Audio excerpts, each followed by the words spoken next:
ከድጋፍ ማይክሮ ፋይናንስ ላይ እንዴት በትንሹ እስከ 300,000 ብር መበደር እንደምንችል በደንብ ማብራሪያ ልሰጣችሁ ነው። ቪዲዮ እስከመጨረሻው ማየት እንዳትረሱ። ቪዲዮ ላይክ አድርጋችሁ ጀምሩ። እንዲሁም ለቻናሌ አዲስ ከሆናችሁ ሰብስክራይብ በፍጹም እንዳይረሳ።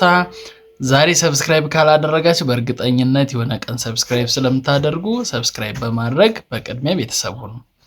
ድጋፍ ማይክሮ ፋይናንስ ላይ እንደ ካሁን በፊት ቪዲዮ ሰርቻለሁ። ድጋፍ ማይክሮ ፋይናንስ ላይ ብድር መጠየቅ በጣም ቀላል ነው። የመጀመሪያውና ዋነኛው ስቴፕ ድጋፍ ማይክሮ ፋይናንስ የሚለውን አፕሊኬሽን ከፕሌይ ስቶር ወይም ከአፕል ስቶር ማውረድ ነው። የሚፈለገውን ኢንፎርሜሽን እየሞላን የእናት ስም ሳይቀር ናሽናል አይዲ ያንዳንዱን ኢንፎርሜሽን ከሞላችሁ በኋላ ሁለተኛው ስቴፕ የሚሆነው ድጋፍ ብላችሁ ቴሌግራም ላይ ሰርች ማድረግ። በአማርኛ ድጋፍ ብላችሁ ሰርች ስታደርጉ ቬሪፋይድ የሆነ የቴሌግራም አካውንት ይመጣላችኋል። እሱን ቬሪፋይድ የሆነ ቻት ቦት ነው ወይም እነሱ ናቸው ኮሙኒኬት የሚያደርጓችሁ። ኮሙኒኬት ማድረግ ነው፣ እነሱ ማውራት ነው ወይም ቀጥታ ላይቭ ማውራት ማለት ነው ባጭሩ። እንግዲህ ያን ጊዜ የምትፈልጉበትን ምክንያት ተጠቅሳላችሁ።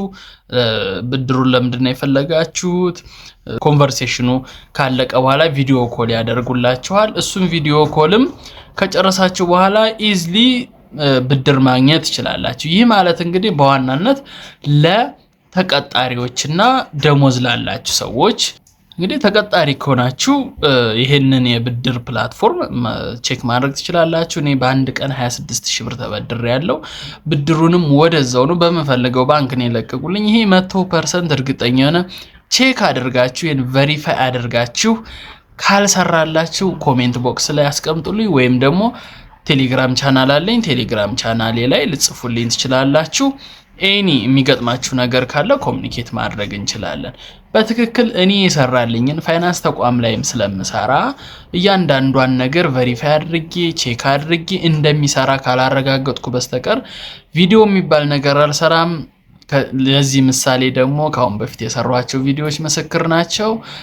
ይጠቅማችኋል ብዬ ያሰብኩት ድጋፍ ማይክሮ ፋይናንስ ላይ የተሻለ ኢንፎርሜሽን ይሆናችኋል ብዬ ስላሰብኩ ነው ዛሬ ስለ ድጋፍ ማይክሮ ፋይናንስ በድጋሚ ቪዲዮ የሰራሁት። በደንብ ይጠቅማችኋል ብዬ አምናለሁ።